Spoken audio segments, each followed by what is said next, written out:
and welcome. It's me, Barney Rosemond, I'm the Forbidden Library. It's Sunday! Hey look! A spreadsheet! How exciting. It's been a while since I've been able to spreadsheet.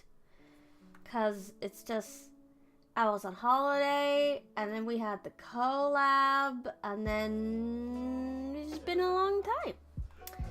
But welcome everyone. Welcome, Rahel, Reda, Nimby, Normal Size Phantom, and Pippa.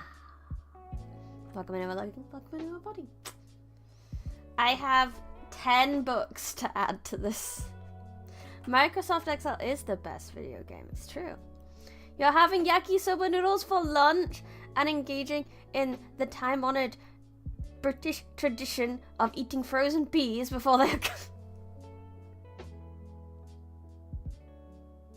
I have done that. I don't know if it's a time-honored British tradition, but I have done that. Right. Let me tell you about some books I read. Like, so I have a stack here. Let me...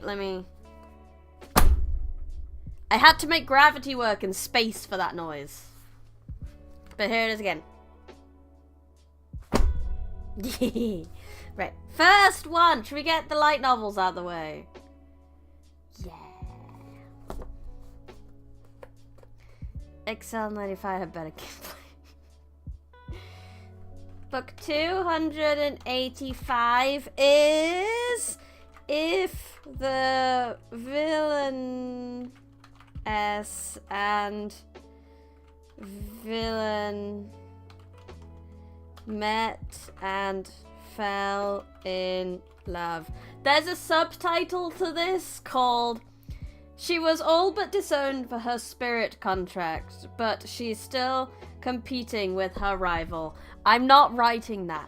That's too much. But it was very cute. Very cute. It was really fun because if I read you the blurb, this is so generic sounding.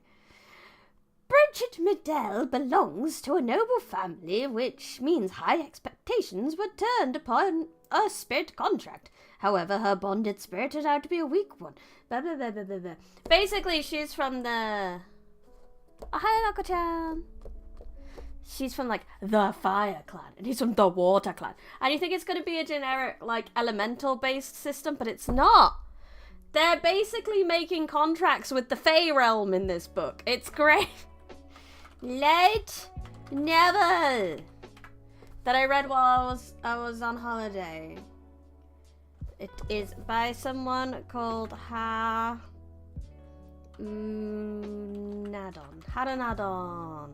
It is a series. Whether I read it all is another question. Next! Let's put that behind me.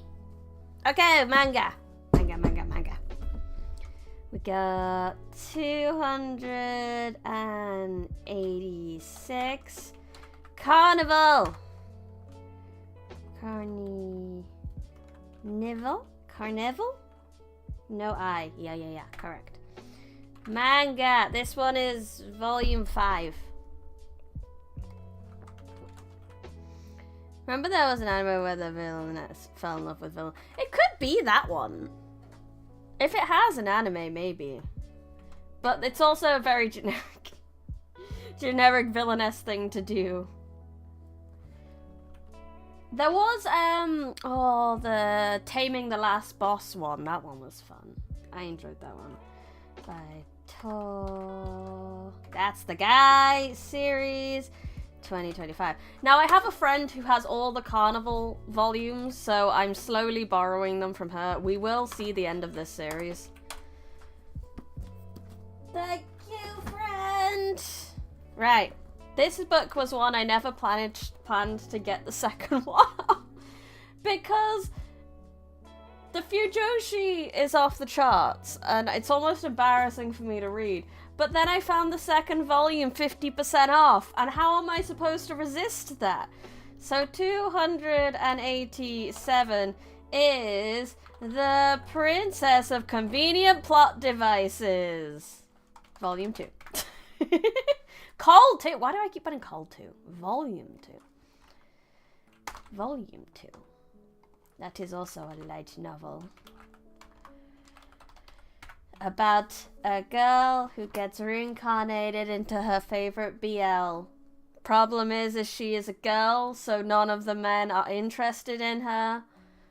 And the world's a little bit confusing and weird because a lot of the nobles are gay, so the fact of having a lineage is kind of difficult. There is no Mpreg. Mpreg would sort this universe out, but it doesn't exist. So they end up just stealing their niece and nephews and calling them theirs. Series that I am unfortunately very, very into. And it's so bad. But it's so good. But it's so bad. But it's so good. But it's so bad. Ugh. Next! 288. We must get our most powerful wizards. We must have Mpreg. Yes, exactly! We need Mpreg. Mpreg would solve everything. Mpreg would solve kidnapping. Yes! In that universe. In that universe. The next one is very different. Hell is dark with no flowers. Also a light novel. This one was fun. This is more of a detective style novel. But the main character can see people who have done bad things as yokai. And what kind of yokai he sees them as gives like a hint as to what they've done. So you have to like, we know the who, but we don't know the why and the what. And the why, the what, the when, I guess. So it's like a whodunit detective, but you already know who done it, you just don't know the rest of it. Which is interesting. By Yoru Michio. I liked this one a lot. There was also some underlying potential yaoi in there too, so happy with that too. Good stuff. Yes, it's very interesting. Highly recommend. I want to get the next one. Right, now we're on to the comic books. 289, The Unchosen, Volume 1. This one I picked. It's about. The series was described as The Last of Us, except you're following the cause of the disaster, not the cure. Nina and the Starry Bride! I fucking loved Nina and the Starry Bride. Oh my god, I loved that anime. I want to pick up the volumes and stuff because the anime left on a cliffhanger, and that's just rude. Nina's a badass. I loved her so much. David Nope. That's the wrong column. Comic.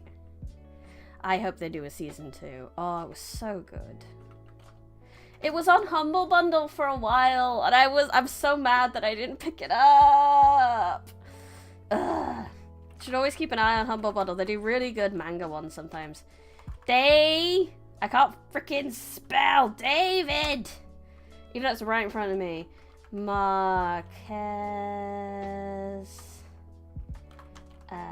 Marissa Lewis.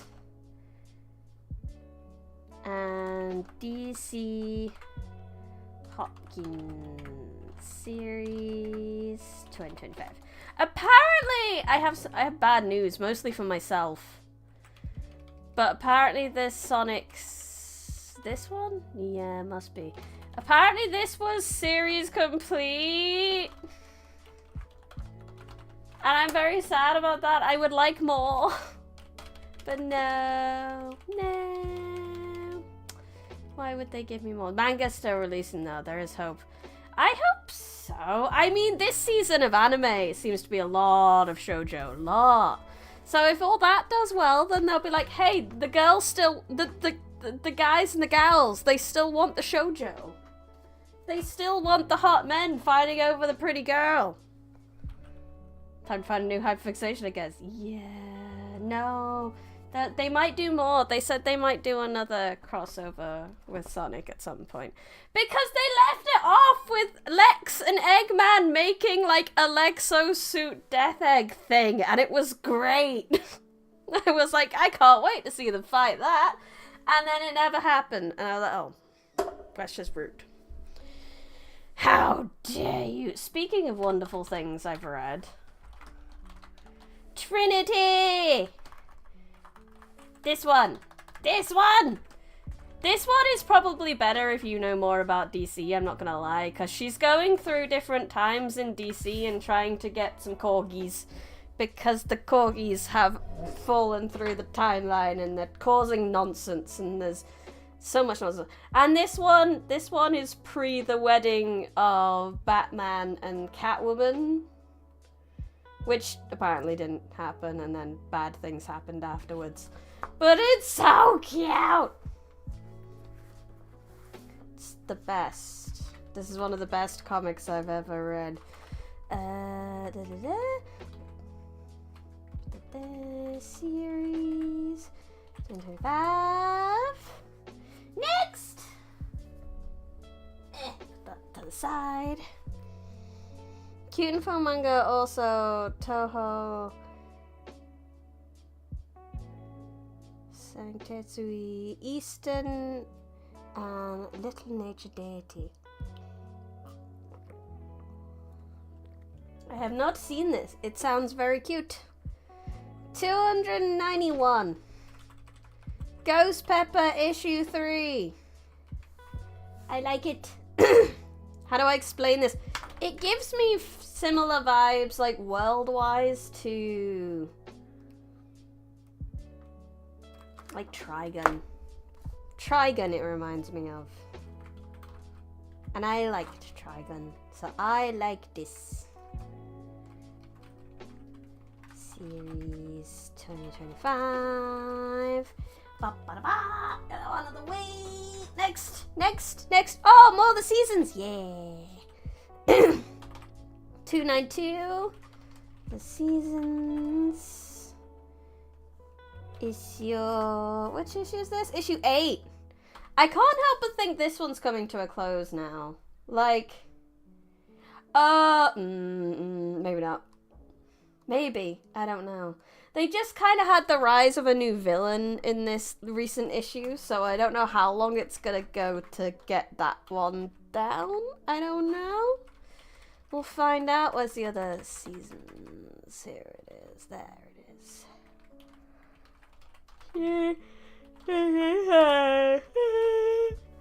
Then, next. 293. Murder Podcast.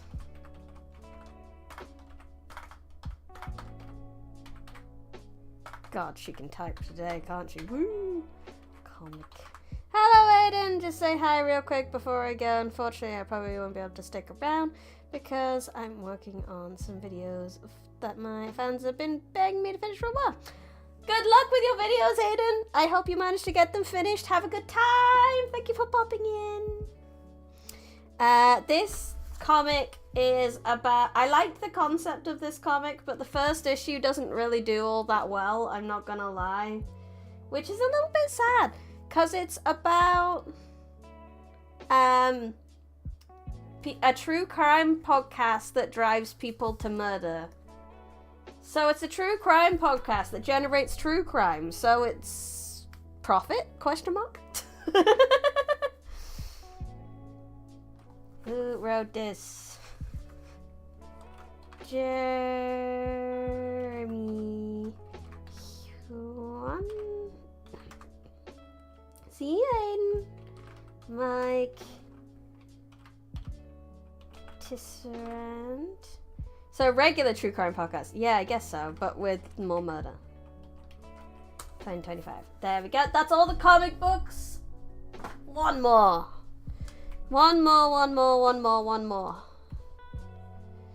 294 is Hellscreen. I listened to Hellscreen. So now I have 3 out of 12 Limbus sitters that I've read their source material. I'm gonna call it a short story because it's not a full story, really. Who was the author? I had it up here.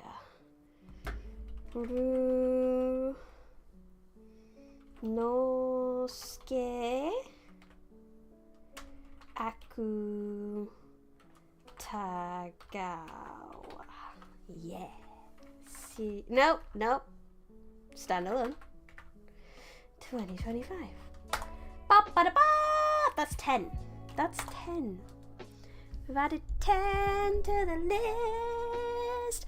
And I have like 3 more comic books over there to read. I have so much to read. And I want to read more of the 3 light novels I read. Like these ones. I want to read so much. But like, time, effort, life. We can dream. Let's update the numbers. At least with around 10, it's easy to update the numbers. We only have 6 more until we've done 300 books. We're getting there. Now you gotta get on my level and watch the hell's... Oh, God.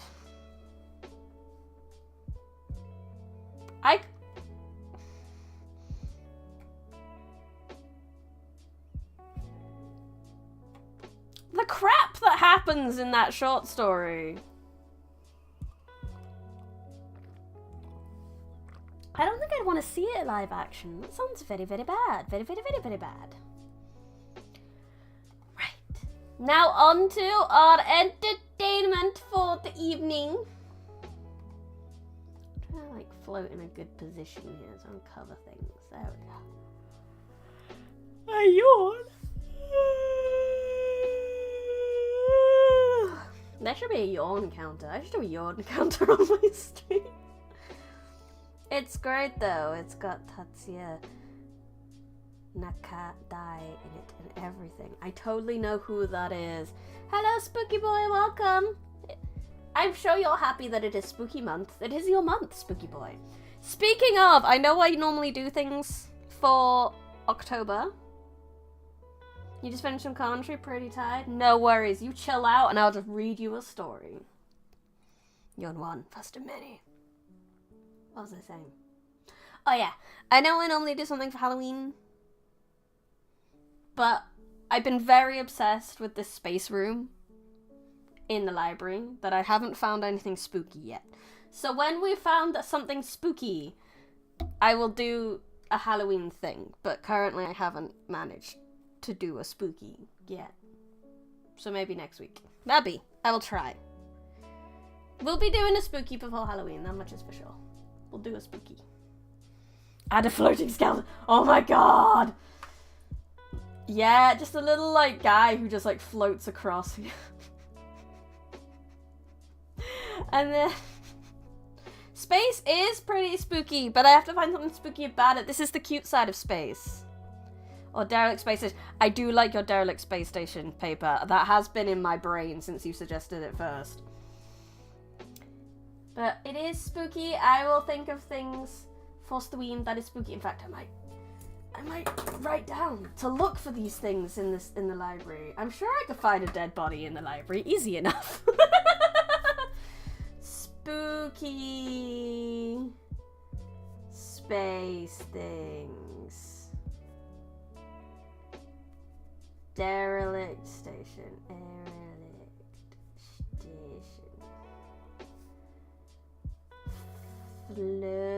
Floating skelly.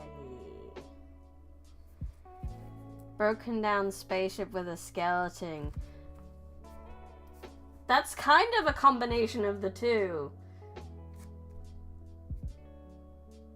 Spaceship with Skelly. Why pick one when you can have both? Why have just a spooky place when you could have a spooky place with a skeleton? We'll get on that. But for now, we're gonna get on some reading. We're about halfway through, I think, of Little Prince, so I don't think we got much to go.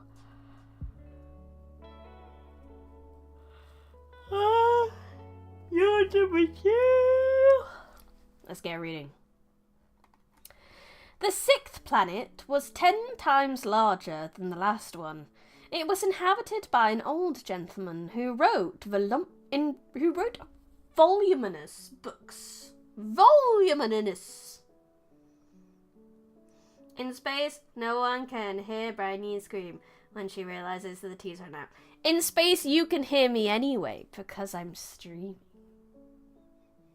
And the power of magical streaming is magical. So you'll hear me scream when the T runs out. Although, no, you don't. I don't tend to complain about it. I turn to my water bottle then. I make the sacrifice for you. I want one of those kettles that you can set off via an app on your phone.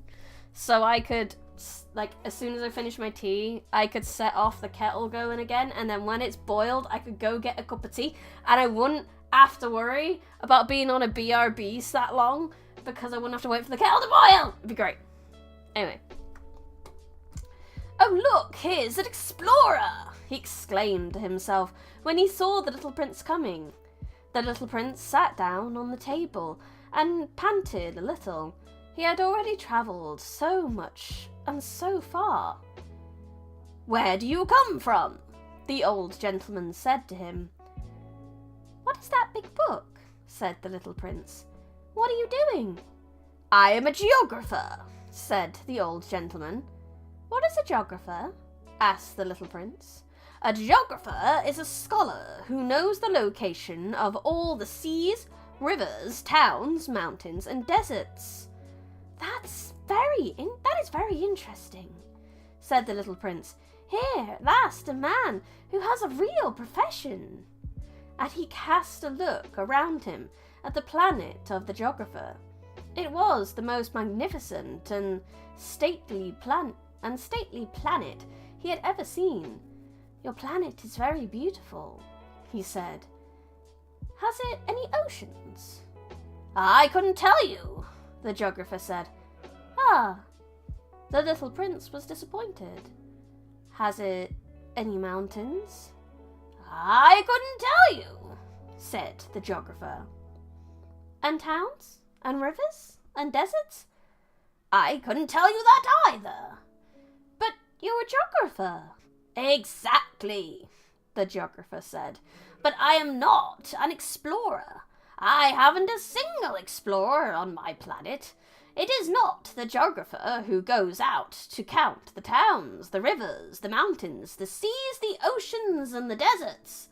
The geographer is much too important to go loafing about. He does not leave his desk, but he receives the explorers in his study. He asks them questions, and he notes down what they recall of their travels. And if the recollections of any one among them seems interesting to him, the geographer orders an inquiry into that explorer's moral character. Why is that? Because an explorer who told lies would bring disaster on the books of the geographer. So would an explorer who drank too much. Why is that? Asked the little prince. Because intoxicated men see double. Then the geographer would note down 2 mountains in a place where there was only 1. Disaster! Google Maps would be ruined. So this is the Google Maps server, and the explorers are the Google Maps cars. I know someone, said the little prince, who would make a bad explorer. That is possible.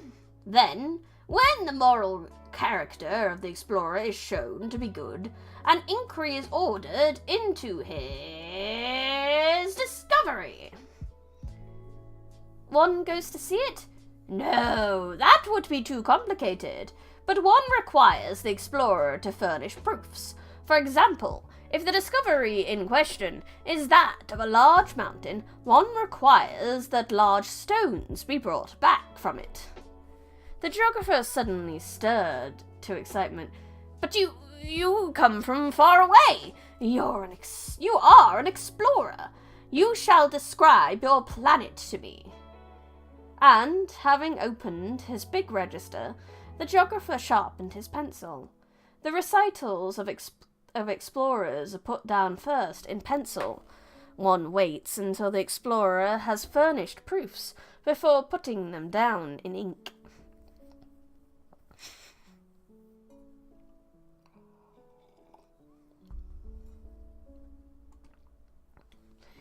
Well, said the geographer expectantly. Oh, where I live? Said the little prince. It is not very interesting, and it is all so small. I have 3 volcanoes. 2 volcanoes are active, the other is extinct, but one never knows. One never knows, said the geographer. I also have a flower. We do not record flowers, said the geographer. Why is that? The flower is the most beautiful thing on my planet. We do not record them, said the geographer, because they are ephemeral. What does that mean? Ephemeral. Geographies, said the geographer, are the books which, of all books, are most concerned with matters of consequence. They never become old-fashioned. It is very rarely that a mountain changes its position. It is very rarely that an ocean empties itself of its waters. We write of eternal things. But extinct volcanoes may come back to life again, the little prince interrupted. What does that mean? Ephemeral. Whether volcanoes are extinct or alive, it comes to the same thing for us, said the geographer. The thing that matters to us is the volcano. It's the mountain. It does not change. But what does that mean, ephemeral? Repeated the little prince, who never in his life let go of a question once he asked it. It means which is in danger of speedy disappearance. Is my flower in danger of speedy disappearance? Certainly it is. My flower is ephemeral, the little prince said to himself, and she has only 4 thorns to defend herself against the world, and I left her on my planet all alone.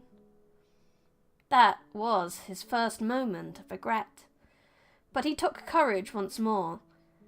What place would you advise me to visit now? He asked. The planet Earth, replied the geographer. It has a good reputation. The little prince went away, thinking of his flower. Oh no, the flower! Don't leave the rose. It only has 4 thorns. To Earth!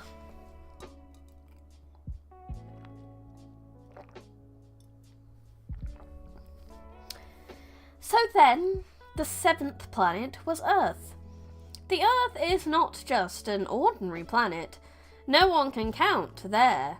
111 kings, not forgetting to be sure the black kings among them. 7,000 geographers, 900,000 businessmen, 7,500,000 tipplers, 311 million conceited men. That is to say, about 2 trillion grown-ups. So many grown-ups. Earth has a good reputation, the geographer lied. The geographer thinks it has a good reputation because he's dumb. He's a dumb bum. Because he is a boring adult. To give you an idea of the size of the Earth, I will tell you that before the invention of electricity, it was necessary to maintain over the whole of the 6 continents a veritable army of 462,511 lamplighters for the street lamps, and 4 4 million VTubers. Probably about that many nowadays. There's a veritable sea of us, there is.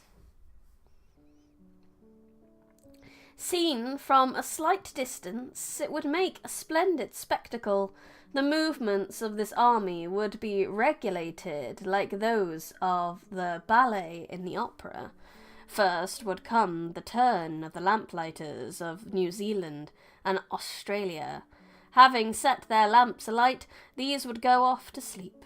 Next, the lamplighters of China and Siberia would enter for their steps in the dance, and then they too would be waved back into the wings. After that would come the turn of the lamplighters of Russia and the Indies, then those of Africa and Europe, then those of South America, and then those of South America, then those of South America, then those of North America, and never would they make a mistake in the order of their entry upon the stage. It would be magnificent. All you wanna dance with me? Yeah. Stuck in the sea, but I'm a special little fish. Only the man who was in charge of the single lamp at the North Pole and his colleague who was responsible for the single lamp in the South Pole, only these two would live free from toil and care. They would be busy twice a year. 17. When one wishes to play the wit, he sometimes wanders a little from the truth. I have not been altogether honest in what I have told you about the lamplighters, and I realize that I run the risk of giving a false idea of our planet to those who do not know it. Men occupy a very small place upon the earth. If the 2 billion inhabitants who people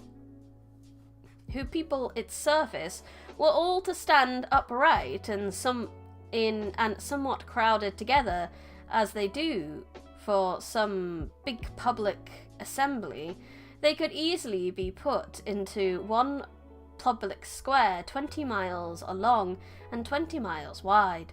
All humanity could be piled up on a small specific island. Yeah. Planet is big and we are small. The grown-ups, to be sure, will not believe you when you tell them that. They imagine that they fill a great deal of space. They fancy themselves as important as the baobabs. You should advise them, then, to make their own calculations. They adore figures, and that will please them. If we were as tall as me, could reach a top average tree. Multiple times at work I've had to ask for a tall person recently. It's terrible. People keep putting shit on the top shelf. I can't reach the top shelf. It's rude, honestly. It's A+. It's anti-short person. But do not waste your time on this extra task. It is unnecessary. You have, I know, confidence in me. When the little prince arrived on the earth, he was very much surprised not to see any people. He was beginning to be afraid he had come to the wrong planet, when a coil of gold, the colour of the moonlight, flashed across the sand. "Good evening," said the little prince courteously. "Hello, Sunnyshine, Briny, Cinderella's Brinderella." Fairy godmother bookworm, like a Jiminy Cricket. Oh, that's cute. That's a fun idea, Sunnyshine.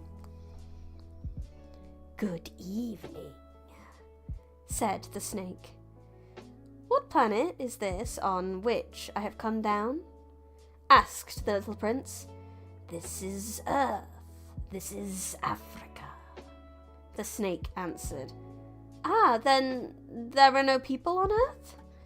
"This is the desert. There are no people in the desert." The earth is large, said the snake. The little prince sat down on a stone and raised his eyes toward the sky. I wonder, he said, whether the stars are set alight in heaven so that one day each one of us may find his own again. Look, at my planet. It's right there above us, but how far away it is. It is beautiful, the snake said. What has brought you here? I've been having some trouble with a flower, said the little prince. Ah, said the snake. They were both silent. Where are the men? The little prince at last took up the conversation again. Hydrate, okay.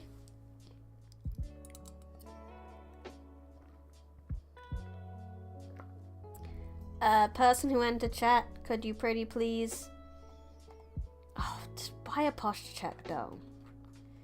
I wanna sit like a degenerate, stop it. I should take posture check off, I hate it. But person who entered the chat and put in some language, could you please chat in English so that my mods may carry out their modding without issue. Thank you. Safety for everyone, please. You have been warned.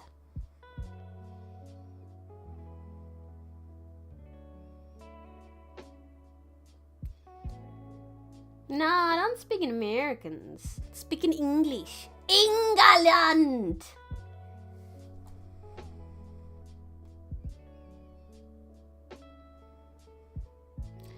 The little prince at last took up the conversation again. Is it a little lonely in the desert? It is also lonely among men, the snake said. The little prince gazed at him for a long time. You are a funny animal, he said at last. You are no thicker than a finger. But I am more powerful than the finger of a king, said the snake. The little prince smiled. You are not very powerful. You haven't even any feet. You cannot even travel. I can travel you farther than any ship could take you, said the snake. He twined himself around the little prince's ankles like a golden bracelet. Whomever I touch, I send back to the earth from whence he came. The snake spoke again. But you are innocent and true, and you come from a star. Little Prince made no reply. You moved me to pity. You are so weak on this earth, made of granite, the snake said. I can help you someday. If you grow too homesick for your own planet, I can... Oh, I understand you very well, said the little prince. But why do you speak in riddles? I solve them all, said the snake. They were both silent. Fun fact, if you throw a snake, it'll fly. If you throw pretty much anything, it'll fly. At least for a little bit. Or at least, no, that's not flying, that's falling with style. You have no power, you have no feet, therefore no OnlyFans. 18. The little prince crossed the desert and met with only one flower. It was a flower with 3 petals, a flower of no account at all. Hey, I'm already floating, thank you very much. I can basically fly.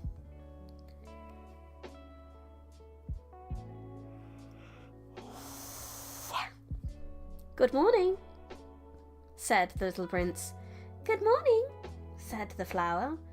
Where are the men? The little prince asked politely. The flower had once seen a caravan passing. How Benjamin welcome. You know what makes airplanes fly? Propellers. You know what propellers do, right? I did a spin. Okay. Continue. See, this is the beauty of floating. I don't need to be right side up to continue reading. Men? She echoed. I think there are 6 or 7 of them in existence. I saw them several years ago, but one never knows where to find them. The wind blows them away. They have no roots, and they make their life very difficult. Goodbye. Right, that was useless. Thanks. Goodbye. Not quite Australian. Not full Australian. Goodbye. Goodbye, said the flower. After that, the little prince climbed a high mountain. The only mountains he had ever known were the 3 volcanoes which came up to his knees, and he used the extinct volcano as a footstool. From a mountain as high as this one, he said to himself, I shall be able to see the whole planet at one glance, and all the people. But he saw nothing, save peaks of rock that were sharpened like needles. Good morning, he said courteously. Good morning, good morning, good morning, answered the echo. Who are you? Said the little prince. Who are you? Who are you? Who are you? Answered the echo. Be my friends. I'm all alone, he said. I'm all alone, all alone, all alone, answered the echo. What a queer planet, he thought. It is altogether dry, and altogether pointed, and altogether harsh, and forbidding. And the people have no imagination. They repeat whatever one says to them. On my planet, I had a flower. She always was the first to speak. This poor boy. He just wants to go back and see his flower. Absence makes the heart grow fonder, they say. Oblivion NPC with flashes. Goodbye, goodbye.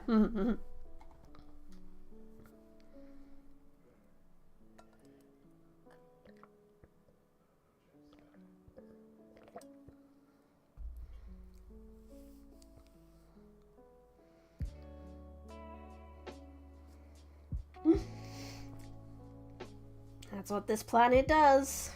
He's not wrong. That's why this book is good. It's subtle, but real. But it happened that after walking for a long time through sand and rocks and snow, the little prince at last came upon a road. And all roads lead to little abodes of men. Not quite Rome, but definitely abodes of men. Or women. Good morning, he said. He was standing before a garden, all abloom with roses. Good morning, said the roses. The little prince gazed at them. They all looked like his flower. Who are you? He demanded, thunderstruck. We are roses, the roses said. And he was overcome with sadness. His flower had told him that she was the only one of her kind in all the universe, and here were 5,000 of them, all alike, in one single garden. She would be very much annoyed, he said to himself, if she should see that. She would cough most dreadfully, and she would pretend that she was dying to avoid being laughed at. And I should be obliged to pretend that I was nursing her back to life, for if I did not do that to humble myself also, she would really allow herself to die. Roads leading to abodes in this economy. Roads leading to old abodes that have had no maintenance in years, but apparently have flower gardens.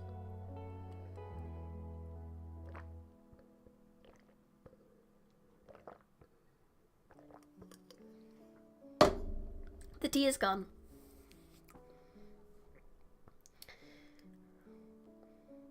Then he went on with his reflections. I thought that I was rich, with a flower that was unique in all the world, and all I had was a common rose, and 3 volcanoes that come up to my knees, and one of them perhaps extinct forever. That doesn't make me a very great prince. And he lay down in the grass and cried. The rose is the most dramatic queen in the universe. Or maybe she's a princess if he's a prince. It was then that a fox appeared. "Good morning," said the fox. "Good morning," the little prince responded politely, although when he turned around he saw nothing. "I am right here," the voice said, "under the apple tree." "Who are you?" asked the little prince, and added, "You are very pretty to look at." "I am a fox," the fox said. "Come and play with me," proposed the little prince. "I am so unhappy." "I cannot play with you," the fox said. "I am not tamed." "Ah, please excuse me," said the little prince. But after some thought he added, "What does that mean, tame?" "You do not live here," said the fox. "What is it that you are looking for?" "I am looking for men," said the little prince. "What does that mean, tame?" "Men," said the fox. "They have guns and they hunt. It is very disturbing. They also raise chickens. These are their only interests. Are you looking for chickens?" "No," said the little prince. "I'm looking for friends." "What does that mean, tame?" "It is an act too often neglected," said the fox. "It means to establish ties." "To establish ties?" Guns and chickens are their only interests. That's all the foxes think. The foxes just think we like the guns and the chickens. But if that summarizes you, Benjamin, if you feel like you've been seen, then I'm glad you have the representation you deserve. No, not yet. Okay. "Just that," said the fox. "To me, you are still nothing more than a little boy who is just like 100,000 other little boys, and I have no need of you, and you, on your part, have no need of me. To you, I am nothing more than a fox, like 100,000 other foxes. If you tame me, then we shall need each other. To me, you will be unique in all the world. To you, I will be unique in all the world. This is why everyone loves their doggos and kitties so much. Even though they're the same as every other doggo and kitty in the world, but you've tamed them. They're unique to you." "I'm beginning to understand," said the little prince. "There is a flower. I think she has tamed me." "It is possible," said the fox. "On the earth, one sees all sorts of things." But this is not on the earth," said the little prince. The fox seemed perplexed and very curious. "On another planet, my doggo is the cutest, snuggliest, and possibly oldest as well." Oh, this is so sweet. If your dog was as old as me, they'd be dead. Well, no, there are dogs as old as me. Not many, though. When you have the realization in your life that you are older than every dog on the planet.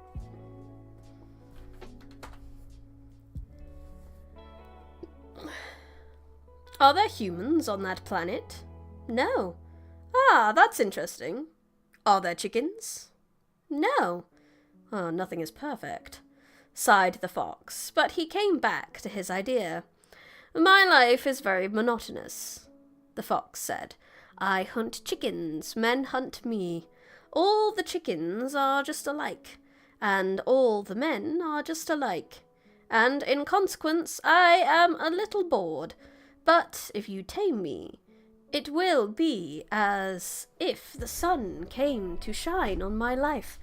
I shall know the sound of a step that will be different from all the others. Other steps send me hurrying back underneath the ground. Yours will call me, like music out of my burrow. And then look, you see the grain fields down yonder? I do not eat bread. Wheat is of no use to me. The wheat fields have nothing to say to me, and that is sad. But you have hair that is the colour of gold. Think how wonderful that would be if you have tamed me. The grain, which is also golden, will bring back the thought of you, and I shall love to listen to the wind in the wheat. The fox gazed at the little prince for a long time. Please tame me, he said. I want to, very much, the prince replied, but I have not much time. I have friends to discover, and a great many things to understand. One only understands the things that one tames, said the fox. Men have no more time to understand anything than buy things already made at the shops. But there is no shop anywhere. Where can one buy friendship? And so men have no friends anymore. If you want a friend, tame me. What must I do to tame you? Asked the little prince. You must be very patient, replied the fox. First, you will sit down at a little distance from me, like that, in the grass. I shall look at you out of the corner of my eye, and you will say nothing. Words are a source of misunderstandings, but you will sit a little closer to me every day. Are you listening, friends? This is how we tame foxes and how we make friends. Are you listening? There's a great tutorial here. New business idea, a friend shop where you can buy a friend just to show this fox around. I mean, platonic Tinder is probably a thing. That's basically a friend shop, right? The next day, the little prince came back. It would have been better to come back at the same hour, said the fox. If, for example, you came at 4 o'clock in the afternoon, then at 3 o'clock I shall begin to be happy. I shall feel happier and happier as the hour advances. At 4 o'clock I shall be worried and jumping about. I shall show you how happy I am. But if you come at just any time, I shall never know what hour my heart is to be ready to greet you. One must observe the proper rites. What is a rite? Those are actions too often neglected, said the fox. They are what makes one day different from other days, 1 hour from other hours. There is a rite, for example, among my hunters. Every Thursday they dance with the village girls. So Thursday is a wonderful day for me. I can take a walk as far as the vineyards. But if the hunters danced at just any time, every day would be like every other day, and I should never have any vacation at all. A rite is opposed to a phoenix rite opposed to a vampire. His fox is very particularly organised, a trait the tricky creature is well known for. Mm-hmm. Hello, Red Roach. Is that the third or fourth yawn? I've lost track. So, the little prince tamed the fox, and when the hour of his departure drew near, "Ah," said the fox, "I shall cry." "It is your own fault," said the prince. "I never wished you any sort of harm, but you wanted me to tame you." "Yes, that is so," said the fox. "But now you're going to cry," said the little prince. "Yes, that is so," said the fox. "Then it has done you no good at all." "It has done me good," said the fox, because the colour of the wheat fields. And then he added, "Go and look again at the roses. You will understand now that yours is unique in all the world. Then come back to say goodbye to me. I will make you a present of a secret." The little prince went away to look at the roses. "You are not all like my rose," he said, "and yet you are nothing. No one has tamed you, and you have tamed no one. You are like my fox when I first knew him. He was only a fox, like 100,000 other foxes. But I have made him my friend, and now he is unique in all the world." This chapter is very sweet. I like the message here. People may be like other people. Your stories may be like other people's stories. Your drawings like other people's drawings.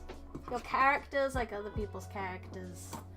I may not be the only VTuber trapped in an endless library, but as people get to know me, I can be unique in all the world.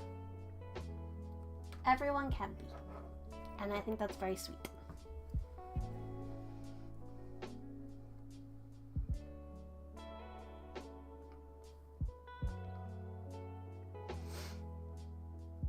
Both! Why not both? Tame each other.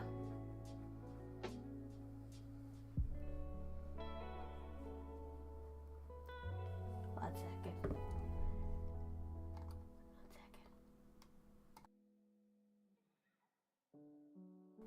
Uniqueness is relative. Because in reality, the uniqueness is just kind of bleh. What we see as unique is the people who had the opportunities to be unique a lot of the time. And most people don't get that opportunity.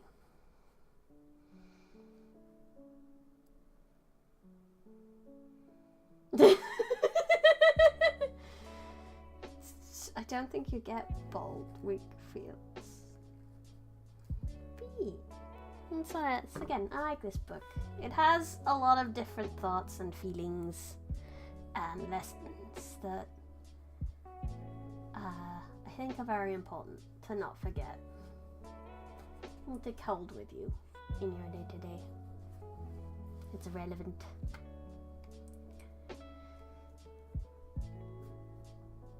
And the roses were very much embarrassed. "You are beautiful, but you are empty," he went on. "One could not die for you, to be sure. An ordinary passerby would think that my rose looked just like you, the rose that belongs to me. But in herself alone, she is more important than all hundreds of you other roses. Because it is she that I have watered, because it is she that I have put under the glass globe, because it is she that I have sheltered behind the screen, because it is for her that I have killed the caterpillars, especially the 2 or 3 that we saved to become butterflies. Except the 2 or 3 that we saved to become butterflies. Because it is she that I have listened to when she grumbled or boasted, or ever sometimes when she said nothing. 'cause she is my rose. And he went back to meet the fox. Goodbye, he said. Goodbye, said the fox. And now here is my secret. A very simple secret. It is only with the heart that one can see rightly. What is essential is invisible to the eye. What is essential is invisible to the eye. The little prince repeated, so that he would be sure to remember. It is the time you have wasted on for your rose that makes your rose so important. It is the time I have wasted for my rose, he said the little prince, so that he would be sure to remember. Men have forgotten this truth, said the fox. But you must not forget. You become responsible forever for what you have tamed. You are responsible for your rose. I'm responsible for my rose, the little prince repeated, so that he would be sure to remember.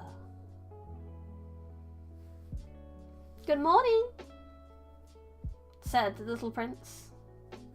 Good morning, said the railway switchman.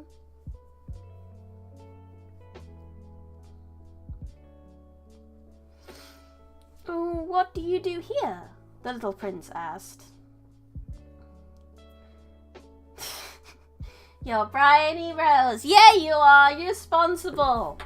Responsible for chatting and keeping me company. You're responsible for me continuing my VTubing career. You all are. That's what you're responsible for. I mean, no pressure, but... yeah. I sort out travellers in bundles of thousands, said the switchman. I send off trains that carry them, now to the right, now to the left. A brilliantly lighted express train shook the switchman's cabin as it rushed by with a roar like thunder. They are in a great hurry, said the little prince. What are they looking for? The flame of Brady! Yeah!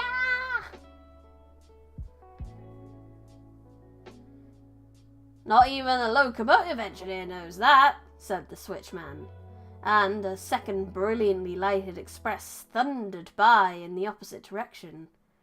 Are they already coming back? Demanded the little prince. These are not the same ones, said the switchman. It is an exchange. Were they not satisfied where they were? Asked the little prince. No one is ever satisfied where he is, said the switchman, and they heard the roaring thunder of a third brilliantly lighted express. Are they pursuing the first travellers? Demanded the little prince. They're pursuing nothing at all, said the switchman. They are asleep in there, or if they're not asleep, they are yawning. Only the children are flattening their noses against the window panes. Only the children know what they're looking for, said the little prince. They waste their time over a rag doll. And it becomes very important to them. And if anybody takes it away, they cry. They are very lucky. I hope their trains are on time. I don't know. It depends what country this is based in. I mean, I assume we got out of the desert, so I assume we're still in Africa somewhere. So, how's public transport somewhere in Africa? Africa's a big country, so I have no idea. Could be terrible. Could be not terrible. Good morning, said the little prince. Good morning, said the merchant. This merchant who sold pills that had been invented to quench thirst. You only need to swallow 1 pill a week, and you would feel no need to drink. No need of anything to drink. Africa ain't a country. No, it's not. You're right. You're right. I am not a geographer. Have I ever told you this? It's a continent. Continent. There are many countries that make up Africa, but Africa's a continent. It's consonant. You're right to call me out on that one, Benji. Why are you selling those? Asked the little prince. 'Cause they save a tremendous amount of time, said the merchant. Computations have been made by experts. With these pills, you save 53 minutes every week. And what do I do with these 53 minutes? Anything you like. As for me, said the little prince to himself, if I had 53 minutes to spend as I liked, I should walk at my leisure towards a spring of fresh water.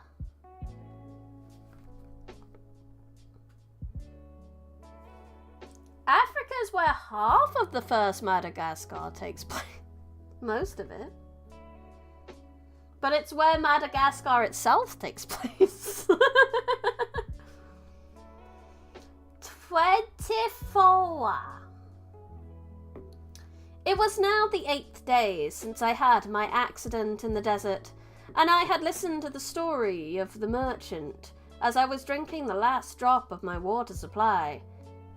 I said to the little prince, these memories of yours are very charming, but I have not yet succeeded in repairing my plane. I have nothing more to drink, and I, too, should be happy if I could walk at my leisure towards a spring of fresh water. My friend the fox, said the little prince. The little prince said to me, my dear little man, this is no longer a matter that has anything to do with the fox. But why not? Because I am about to die of thirst. He did not follow my reasoning, and he answered me, it is a good thing to have a friend, even if one is about to die. I, for instance, am very glad to have a fox as a friend. He has no way of guessing the danger, I said to myself. He has never been either hungry or thirsty. A little sunshine is all he needs. But he looked at me steadily and replied to my thought, I am thirsty too. Let's look for a well. I made a gesture of weariness. It is absurd to look for a well at random in the immensity of the desert, but nevertheless, we started walking.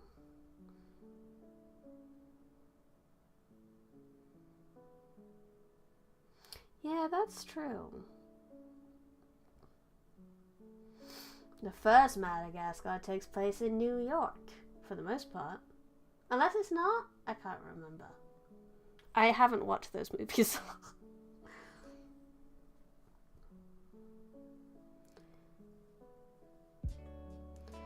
But nevertheless, we started walking. New York. Yeah, New York. When we had trudged along for several hours in silence, the darkness fell and the stars began to come out. Thirst had made me a little feverish. I looked at them as if I were in a dream. The little prince's last words came reeling back into my memory. Then you are thirsty too? I demanded. But he did not reply to my question. He merely said to me, water may also be good for the heart. I did not understand this answer, but I said nothing. I knew very well that it was impossible to cross-examine him. He was tired. He sat down. I sat down beside him, and after a little silence he spoke again. The stars are beautiful, because of a flower that cannot be seen. I replied, yes, that is so. And without saying anything more, I looked across the ridges of sand that was stretched out before us in the moonlight. The desert is beautiful, little prince added. And that was true. I have always loved the desert. One sits down on the desert sand dunes, sees nothing, hears nothing, yet through the silence something throbs and gleams.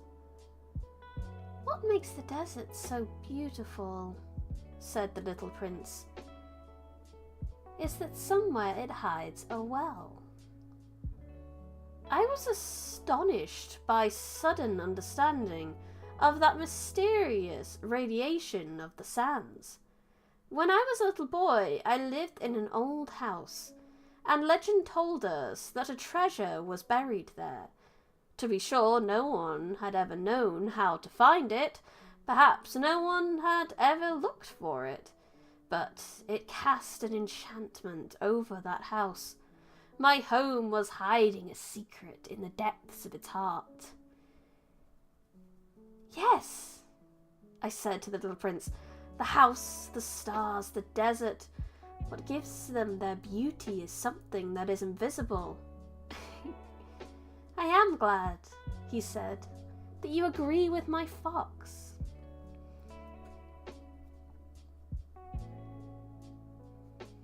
Desert sand is not usable for you as concrete because the grains are too round. That is a fun fact.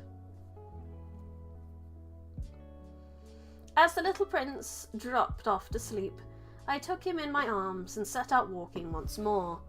I felt deeply moved and stirred. It seemed to me that I was carrying a very fragile treasure. It seemed to me that even that there was nothing more fragile on all earth. In the moonlight, I looked at his pale forehead, his closed eyes, his locks of hair that trembled in the wind, and said to myself, what I see here is nothing but a shell. What is most important is invisible. As his lips opened slightly, with a suspicion of a half smile, I said to myself, what moves me so deeply about this little prince who is sleeping here is his loyalty to the flower, the image of a rose that shines through his whole being like the flame of a lamp, even when he's asleep. And I felt him to be more fragile still. I felt the need of protecting him, and if he himself were a flame that might be extinguished by a little puff of wind. And so, as I walked on so, I found a well at daybreak. Men, said the little prince, set out on their way in express trains, but they do not know exactly what they're looking for. They rush around, they get excited and turn round. And he added, it's not worth the trouble. The well that we had come to was not like the wells of the Sahara. The wells of the Sahara are mere holes dug into the sand. This one was like a well in a village, but there was no village here, and I thought I must be dreaming. Oh Lord, we speen. I gotta fix it. You can't read from my legs, so I guess we're living here now? I don't think I'm covering anything. Yeah, that's enough. I might have to move when we swap the page, though.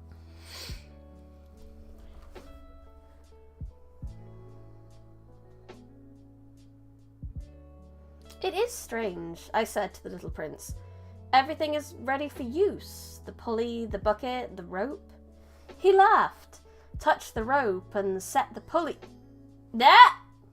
Oh, well, I'm nearly upright now. That's good. That's good. I like that. That's a good position. We can go here. This is nice. Get a bit warm. What if? Yeah, that's nice.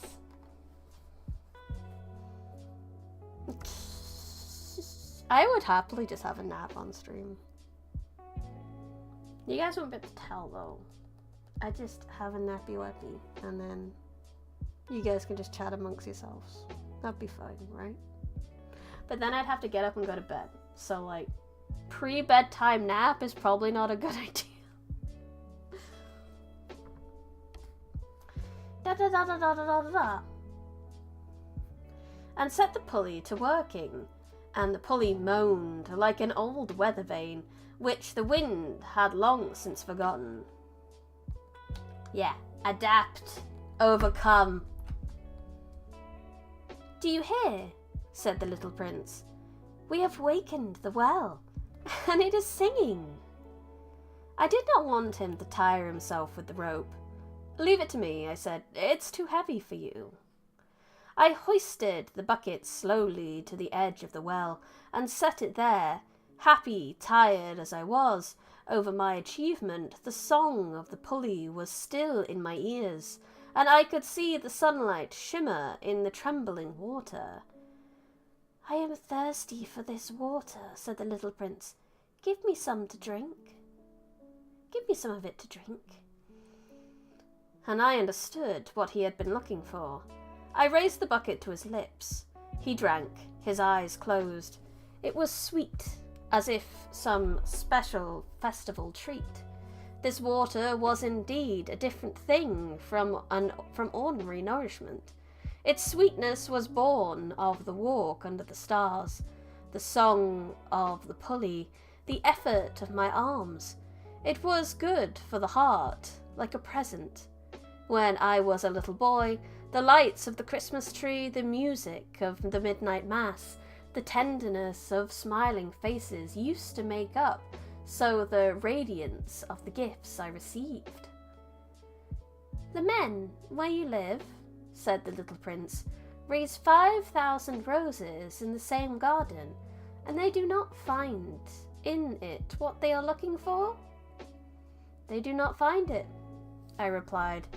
"And yet what they are looking for could be found in one single rose or in a little water." "Yes, that is true," I said. But the little prince added, "But the eyes are blind. One must look with the heart." I had drunk the water. I breathed easily. At sunrise, the sand is the colour of honey, and that honey colour was making me happy too. What brought me then? The sense of grief. "You must keep your promise," said the little prince softly, as he sat down beside me once more. "What promise?" "You know, a muzzle for my sheep. I am responsible for this flower." I took up my rough drafts of drawings out of my pocket. The little prince looked them over and laughed as he said, "Your baobabs! They look like cabbages!" Oh, I had been so proud of my baobabs. "Your fox! His ears look like little horns. They're too long." "Kids, bro. They are ruthless." He laughed again. "You are not fair, little prince," I said. "I don't know how to draw anything except boa constrictors from the outside and boa constrictors from the inside." "Oh, that'll be all right," he said. "Children understand." So then I made a pencil sketch of a muzzle, and as I gave it to him, my heart was torn. "You have plans that I do not know about," I said. But he did not answer me. He said to me instead, "You know, my descent to the earth, tomorrow will be its anniversary." Then, after a silence, he went on, "I came down very near here."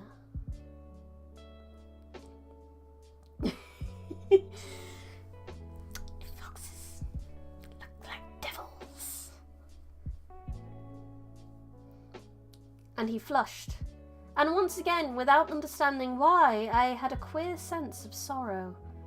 One question, however, occurred to me. Then it was not by chance that on the morning when I first met you a week ago, you were strolling along like that, all alone, 1,000 miles from any inhabited region. You were on your way back to the place where you landed. The little prince flushed again, and I added with some hesitancy, "Perhaps it was because of your anniversary?" The little prince flushed once more. He never answered questions. But when he flushed, does that not mean yes? "Ah," I said to him, "I am a little frightened." But he interrupted me. "Now you must work. You must return to your engine. I'll be waiting for you here. Come back tomorrow evening." But I was not reassured. I remembered the fox. The one runs the risk of weeping a little when one lets himself be tamed. 26. Besides the well, there was the ruin of an old stone wall. When I came back from my work the next evening, I saw some distance away my little prince sitting on top a wall, dangling his feet, and I heard him say, "Then you don't remember? This is not the exact spot?"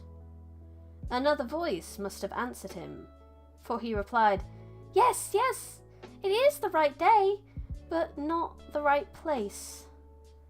I continued my walk toward the wall. At no time did I see or hear anyone. The little prince, however, replied once again, "Exactly. You will see where my track begins, in the sand. You have nothing to do but wait for me there. I shall be there tonight."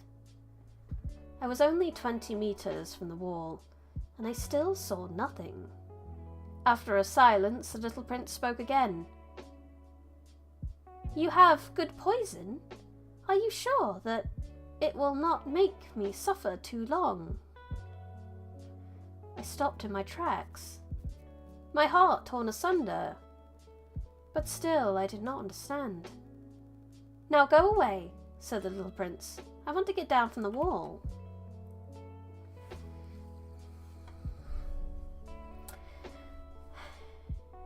I dropped my eyes, then to the foot of the wall, and I leapt into the air. There before me, facing the little prince, was one of those yellow snakes that take just 30 seconds to bring your life to an end. Even as I was digging into my pocket to get out my revolver, I made a running step back.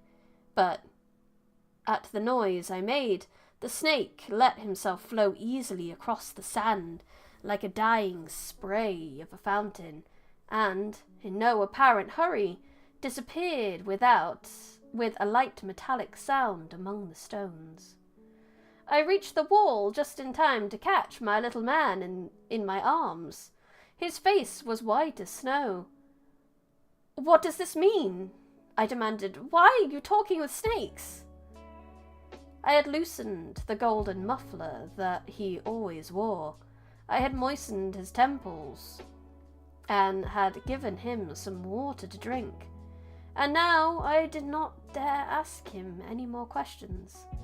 He looked at me very gravely and put his arms around my neck. I felt his heart beating like the heart of a dying bird shot with someone's rifle. "I am glad you have found what was the matter with your engine," he said. "Now you can go back home." "How do you know about that?" I was just coming to tell him that my work had been successful when my mouse ran out of battery.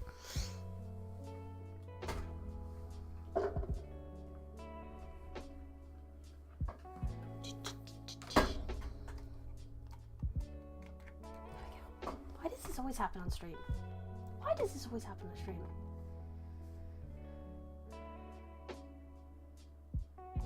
Coming to tell him my work had been successful beyond anything that I dared to hope. He made no answer to my question, but he added, "Boo."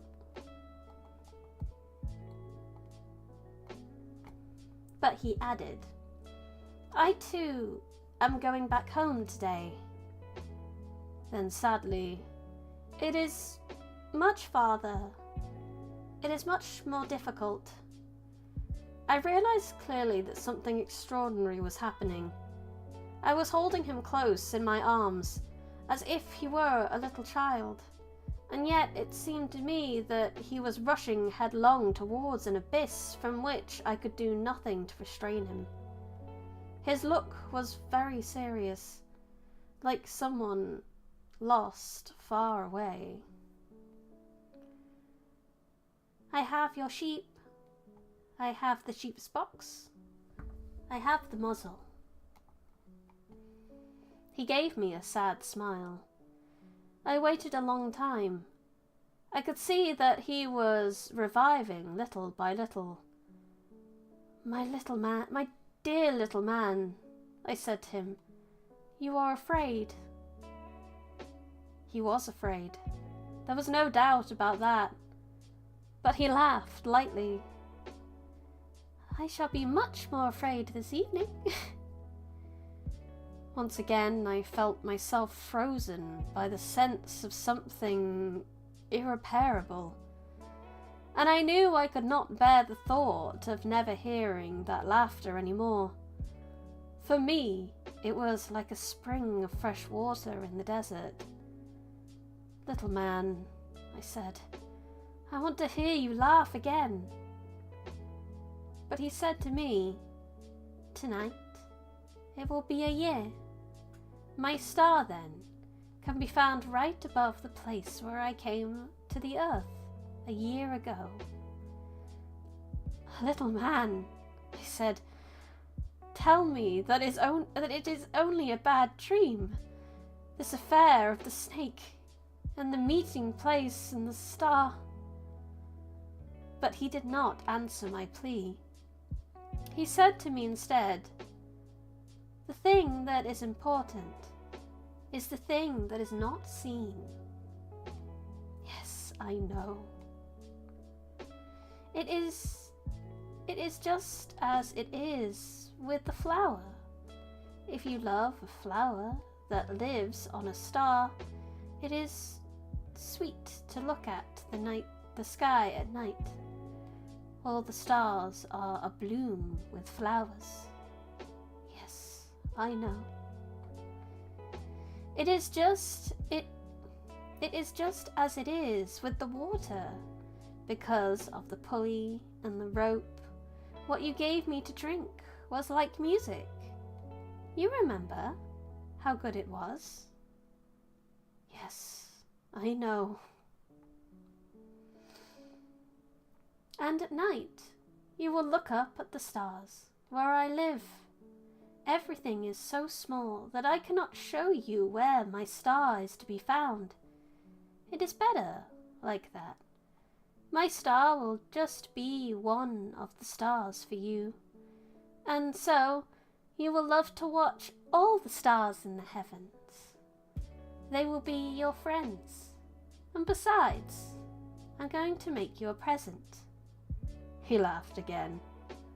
Ah, little prince, my dear little prince, I love to hear that laughter. That is my present. Just that. It will be as it was when we drank the water. What are you trying to say? All men have the stars, he answered. But they are not all the same things. For different people. Some who are travellers, the stars are guides. For others, they are no more than little lights in the sky.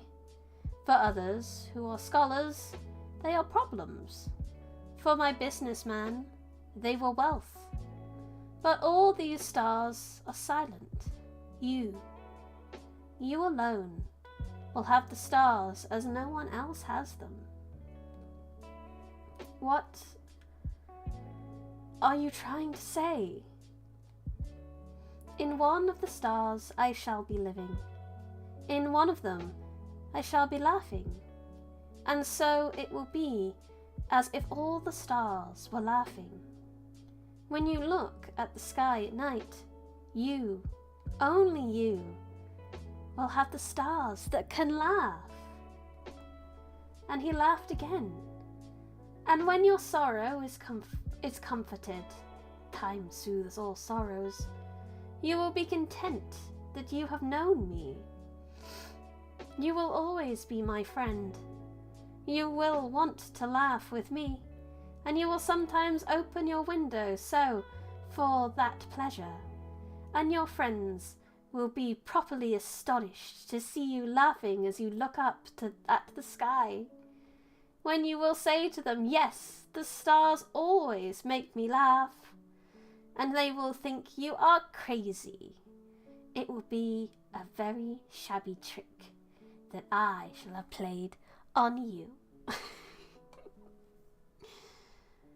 For werewolves, they mean big trouble. True. And he laughed again. It will be as if, in the place of the stars, I had given you a great number of little bells that knew how to laugh. And he laughed again, and then quickly became serious. Tonight, you know, do not come. I shall not leave you, I said. I shall look as if I were suffering. I shall look a little as if I were dying. It is like that. Do not come to see that. It is not worth the trouble. I shall not leave you. But he was worried. I tell you, it is because of the snake. He must not bite you. Snakes, they are malicious creatures. This one might bite you just for fun. I shall not leave you. But a thought came to reassure him. Is it true that they have no more poison for a second bite?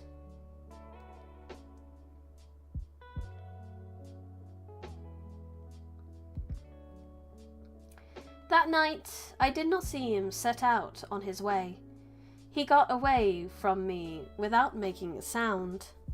I succeeded in catching up with him as he was walking along with a quick and resolute step. He said to me merely, "Ah, there you are," and he took me by the hand. But he was still worrying. "It was wrong of you to come. I will suffer. I shall look as if I were dead, and that will not be true." I said nothing. "You understand? It is too far. I cannot carry this body with me. It is too heavy." I said nothing. "But it will be like an old abandoned shell. There is nothing sad about old shells."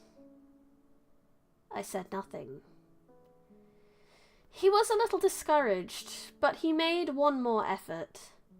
"You know, it will be very nice. I, too, shall look at the stars. All the stars will be wells with rusty pulleys. All the stars will pour out fresh water for me to drink." I said nothing. "That'll be so amusing. You will have 500,000 million little bells, and I shall have 500 million little springs of fresh water." And he too said nothing more, because he was crying. "Here it is. Let me go by myself." And he sat down, because he was afraid. Then he said again, "You know, my flower, I'm responsible for her, and she is so weak. She is so naive. She has 4 thorns, and no use at all, that are of no use at all, to protect herself against the world." I too sat down, because I was not able to stand up any longer. "There now. That is all." He still hesitated a little. then got up. He took one step. I could not move. There was nothing but a flash of yellow close to his ankle, and he remained motionless for an instant. He did not cry out. He fell gently as a tree falls. There was not even any sound because of the sand.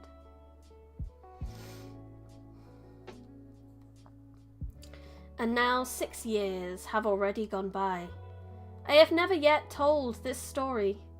The companions who met me on my return were all content to see me alive. I was sad, but I told them, I am tired. Now my sorrow is comforted a little. That is to say, not entirely, but I know that he did go back to his planet, because I did not find his body at daybreak. It was not such a heavy body, and at night I love to listen to the stars. It is like 500 million little bells. But there is one extraordinary thing. When I drew the muzzle for the little prince, I forgot to add the leather strap to it. He will never have been able to fasten it on his sheep. So now I keep wondering, what is happening on his planet? Perhaps the sheep has eaten the flower. At one time I say to myself, surely not. The little prince shuts his flower under her glass globe every night, and he watches over his sheep carefully. Then I am happy, and there is sweetness in the laughter of all the stars. But then another time I say to myself, at some moment or another, one is absent-minded, and that is enough. On some one evening he forgot the glass globe, or the sheep got out without making any noise in the night, and then the little bells are changed to tears. The sheep eats the glass. Sheeps don't eat glass. Or at least they shouldn't.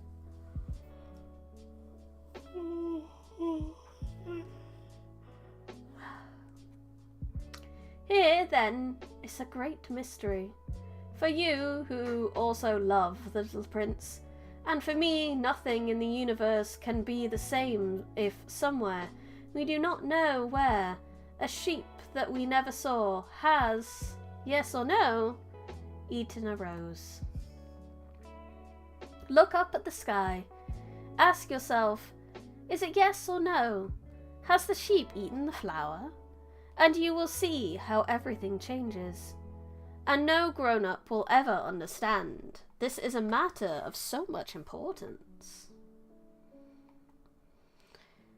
This is, to me, the loveliest and saddest landscape in the world.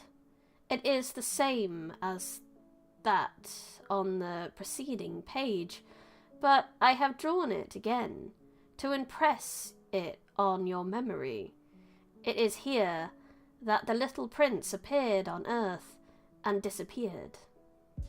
Look at it carefully, so that you will be sure to recognize it in case you travel some day to the African desert. And if you should come upon this spot, please do not hurry on. Wait for a time, exactly under the star. Then, if a little man appears who laughs, who has golden hair, and who refuses to answer questions, you will know who he is. If this should happen, please comfort me. Send me word he has come back. And that is all! That is all!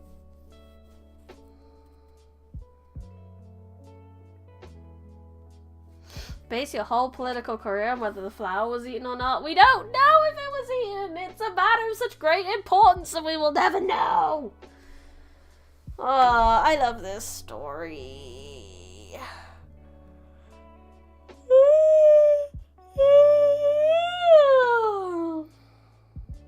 It means so much.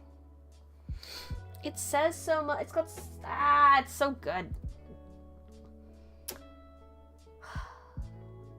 I hope you guys enjoyed it too. It's a little sad at the end, I won't lie. Watermelon would behave, yes. I'd like to think the flower wasn't eaten. Just because I don't want the prince to be sad.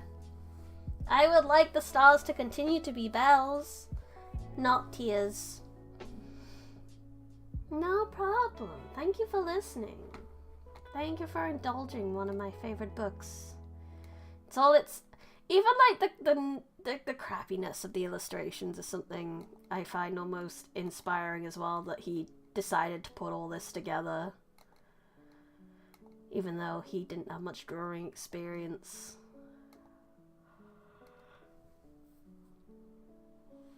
Yeah, it's a good thing we didn't send you over then, Almost Says Phantom. You're not allowed on the Little Prince's planet. No eating the roses. I love it. Look at the little fox. Can I zoom in more? No, zooming in is hard. But look at the little fox with its big pointy ears. It's so silly. Let's look at these a bit closer. There he is! Pointed eared fox! Our fox friend! Yeah, this is a very short book. Very, very small. Very small. Glass might have more calories though. Yeah, let's not eat the glass, guys. And then there's this one. Again, the fox looks very strange. And I love it. He's a silly boy, our fox boy.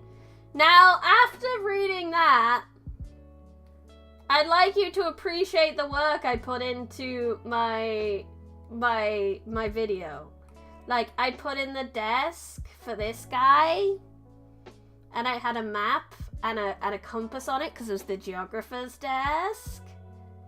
And then the next planet I saw was the lamplighter. No, that was the businessman. I flicked too far. We're flicking too far. Blah blah blah blah blah blah blah. I'm skipping multiple pages at once. That's the problem.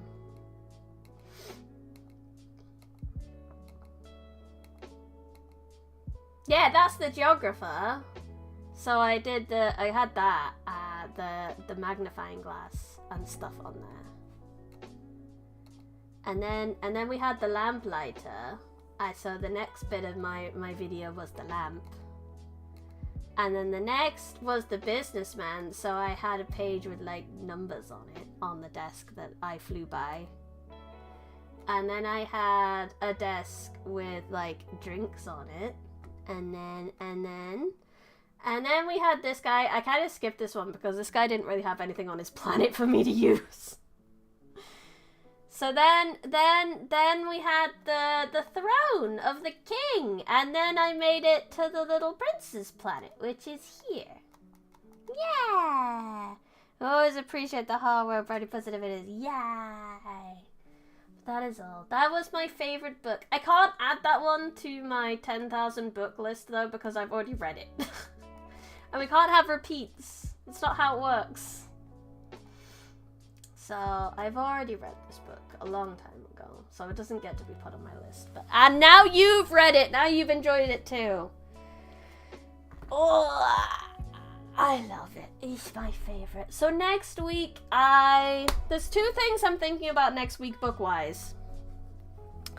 So as I mentioned in last week's collab, Cindy has just released a book as well.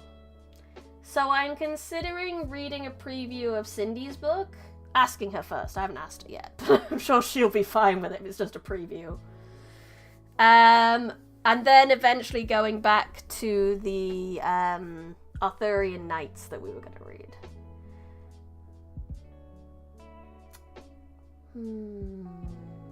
Is that how it works? Because I read it to you guys?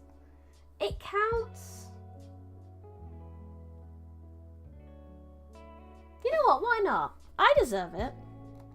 I don't think Fort could argue with that. I have spread the joy of this book to like 10 people. 10 10 to 13 people.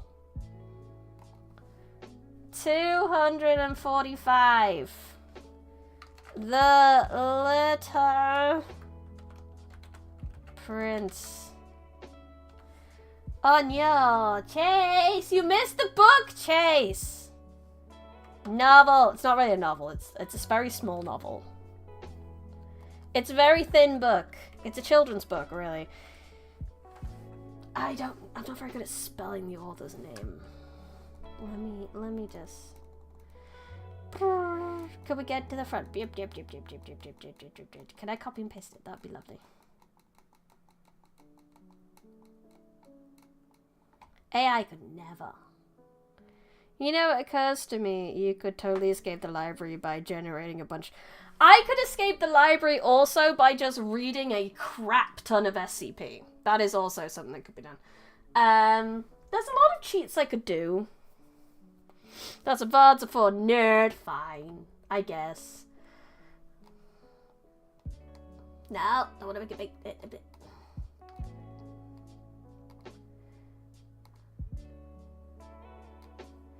It is by Anton de Saint-Exupéry. Standalone, 25, That's 11 books added today. 11 books. Now I need to move myself here a minute so I can update this. 5 more books till 300, which I can easily do. I reckon I'm gonna try to do that this week. I've got, like I said, 2, 3 comic books right here to read. I started listening to Metamorphosis, so I started listening to Gregor's book recently as well. Could probably get through that, I reckon. That's 4. I'm gonna need 1 more. Is your 300s going to be the 300 comic? There's a 300 comic book, as in like based off the movie 300, or is there like a different 300 comic book? 300 comic book. Google knows. Yeah, it is. Maybe it should. Maybe I should track that down for fun, for spice. Near enough the end of the stream too, actually. So this is kind of perfect timing. Thank you, Little Prince, for your wonderfulness. You are my favorite. Mwah! Best book. The movie is based off the 300 comic book, which is based off an earlier film. It's a film based off a comic book, based off a film, based off a comic book, based off a film, based off a comic book. Wonderful. Maybe I should, again, for the shits and giggles. For the giggles and the shits, as they say. Ba-ba-da-ba! That is all. We'll have the grand return of my 3D model next stream. It's just that, you know, this outfit was based off this book, so it felt very silly to, you know, not use this outfit to read this book. Ah! Oi! I don't know where I am. Oh, I'm over here. Okay. Oi, I suppose I should have asked for that when I was going to be this close. But thank you so much, everyone, for coming and for listening to my favorite book. I hope you enjoyed it. As I said, it means a lot to me. I hope it spoke to you a little too. Maybe brightened your day, gave you food for thought. Ah! May you look up in the stars and hear laughter, okay? Hear those bells? Sleepy time, indeed. I'll be back tomorrow with... Oh, that's a good point. I should check what I'm coming back tomorrow with, don't you think? Let's have a look at the voting. Who is winning right now? Okay, so the voting on YouTube for Monday's stream is still 50-50 between... Where am I? What have I done? There I am. Oh, there's my feet. Okay, cool. Found them. It's still 50-50 between Lobocorp and Limbus fanfic, so let me check Patreon as well. They do get to vote as well. They might be able to help us out here. Patreon! Patreon has not helped us. Let me refresh. Let me see if there's another vote. No, there isn't. There was a grand total of 1 vote on Patreon, and it's for the horror game. So it is neither Lobcorp or fiction writing. So I don't know what I'm gonna do. I need a tiebreaker. You did vote. Challenge stream where you play Lobcorp while writing Limbus fic. No. So we could do, like, you know how when I was doing the solo D&D, we'd have like a generator for things to happen. So basically what happens in the Limbus fic is dictated by the Lobo game. We could do that. That'll be tomorrow then. We'll do both! Quiero los dos. Okay, so I'll be back tomorrow with Lobotomy Corporation generates Limbus fic. I think that will be a good idea. That'll be fun. So if you have not already, I would highly appreciate it if you could leave a like on the video, subscribe to the channel, and if you're on Twitch, give the channel a cheeky follow. That'd be lovely, thank you. If you've done that, join the Discord. If you've done that, follow the blue sky. If you've done that, then I have money for goods and no, I have money. You have money for goods and services. I have goods and services. If you would like money. No, if you would like to give money. Wait, no. She's a shilling master, you know? If you would like to break the tie between these two and completely ruin... I have services? Yes. I have emote commissions. That's a service. But I think that's the only service right now. I used to have a lot more. But no one was picking them up, so I was like, meh, why would I give myself extra work? But mostly goods. Goods. Like audio short stories. And crochet goods on Etsy, on Brandy Rose Crafts. And an audiobook on Thingy. Money, goods, services, thank you so much. Let me get out the way. Whee! So you can see your thing. Yay, ADHD brain does magic. Yay! And can talk to his cat. That was a good one. We read that one on stream. That was a good one. Airdrop to read bedtime story. I should do that though. Maybe like commissions to read short stories. Loren the Baba Yaga visual novel on itch.io, merch store, ebooks, first edition copies of books I've written, bookmarks, notebook, pillow, crochet potato, stickers, and membership and Patreon, where you will get to vote on a stream every month, and you can get chat commands, and if you're a member, you can get emotes, and if you're a Patreon, you get to start Moon Girl 2 this week. That would be great. I'm looking forward to that. It's motivating me to write. It's great. But until then, I had fun. Meow. I hope you had fun. Airdropping. Whee. Physically airdropping. I had fun. I hope you had fun. This has been Bryony Rose Smith and the Forbidden Library. Goodbye. Will this work? Where am I? I have no idea. Here we go. Maybe I should go here. Goodbye!